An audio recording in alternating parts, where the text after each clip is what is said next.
Hey, all you cool cats and kittens, it's your favorite history teacher back at you again with another historical video. And today we're going to continue on that Enlightenment train, choo choo, and continue how the Enlightenment ultimately spread to the rest of Europe. So let me share my screen and let's get after it.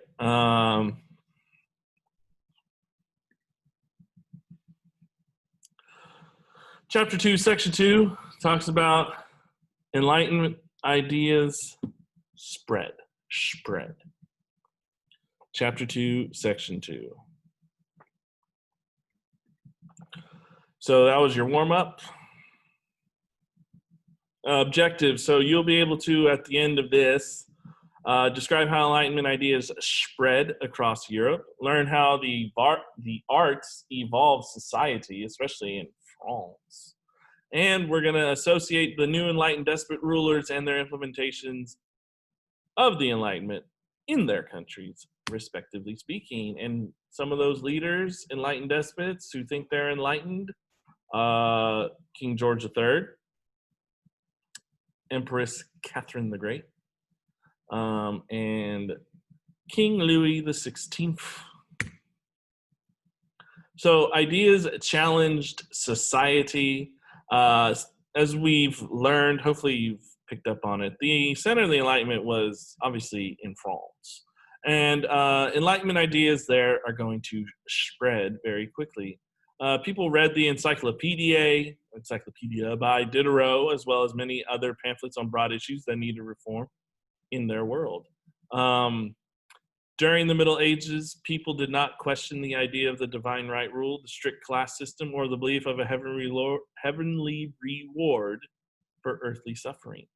They didn't challenge it. They're like, yeah, I was told that I'm going to suffer all my life, but I'm going to go to heaven.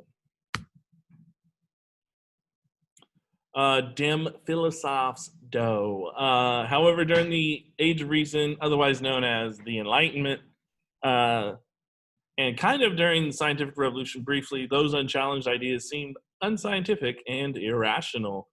If science can't prove that God exists, God does not exist. So a just society should ensure social justice and happiness in this world, and not everyone's going to agree to that. So the old order retaliates. Most governments and the church felt that they had a sacred duty to protect the old ways of the old order. In order to protect the old order, to protect this establishment, the old order would censor writers to restrict the access of their ideas to ordinary poor peasants like me and you. They would ban books. They would ban or have them burned. Just so you know, the old order, you're going to be asked this many times. The old order stands for the government and the church. The old order, government and the church. Oh, you philosophes, so creative. So to avoid censorship by the government and the church, writers like Montesquieu and Voltaire disguised their work by writing their ideas as fiction, not real. So in the book Persian Letters, Montesquieu used two Persian travelers to mock French society. In Candide, Voltaire wrote about a hero who traveled across to the Americas in the Middle East to search for the, quote, best of all possible worlds. And in it, both of these authors would expose the corruption and hypocrisy of European society. Deez Salons. So ideas were spread in salons, which are informal test question, informal social gatherings, which writers, artists, philosophers, and others exchanged Enlightenment ideas. If you remember from our podcast, Madame Joffrin and Gabrielle Emilie du Châtelet, they own salons, so, you know, what's up? The idea of salons in the 1600s, however, were gatherings of noble women reading poetry. But by the 1700s, more women invited more middle class citizens and some nobles to discuss E. E stands for Enlightenment ideas. Diderot and Mozart were regulars at Joffrin's home in Paris, Paris. That's our girl, Madame Joffre. Arts and literature also reflect these Enlightenment ideas. So, under Louis XIV, courtly art and architecture reflected those of Greek or Roman tradition, known as Baroque or Baroque, Baroque, if you pronounce it French, or in grand ornate style. Test question. Um, Baroque paintings were huge and colorful and full of excitement, and they glorified the historic battles or lives of saints. Culture. That's some. If you Google Baroque, this is the type of architecture we're talking about. Okay, oh, you fancy, huh? Grand ornate style. That's Louis XIV, King of France. And then you have Rococo. This is also a test question. And his son, actually, I think it's his brother. Louis XV led a less lavish lifestyle. Artists and designers reflected this change by developing the Rococo style. Art moved away from religion and splendor of Baroque to a lighter, more elegant and charming type. Art encouraged the imagination. Painters showed nobles in charming rural settings. And philosophes criticized this for being superficial. If you don't know what superficial is, look it up. It means fake, not believable. Fake. So here's a gathering of some, this is just a Rococo painting. Yeah. Look at us. We're noblemen, just having a grand old time.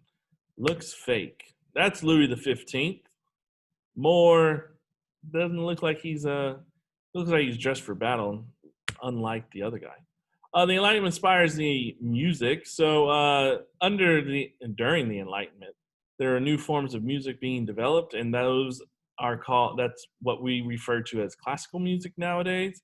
And ballets and operas were performed at royal courts for the rich. And before this era, only the elite could afford to see these kinds of plays and dances. But now, with the economy booming worldwide, middle-class people could now afford for such concerts to be performed publicly for middle-class citizens.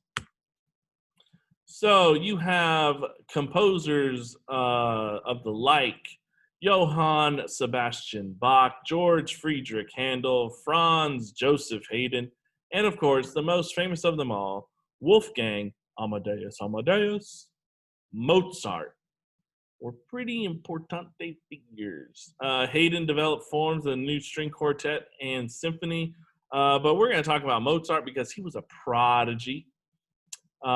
He had brilliant operas, graceful symphonies, and moving religious music to help define this new style of composition. However, he took the idea from if you remember the famous brand back in the day, Live Fast, Die Young, because he died at the age of 35 in poverty. He died a poor man. So that's Johann Sebastian Bach, George Friedrich Handel, Joseph Haydn? Franz Joseph Haydn. Look at that selfie. Look at that pinky up on the piano. But you got Mozart, child prodigy, selfie game on fleek. So enlightened despots embrace new ideas. So the whole reason why philosophes came about was because they wanted to reform and change the way rulers ruled. Some monarchs accepted these ideas while others still practiced absolutism, absolute monarchy. Hey, we've talked about that before, right?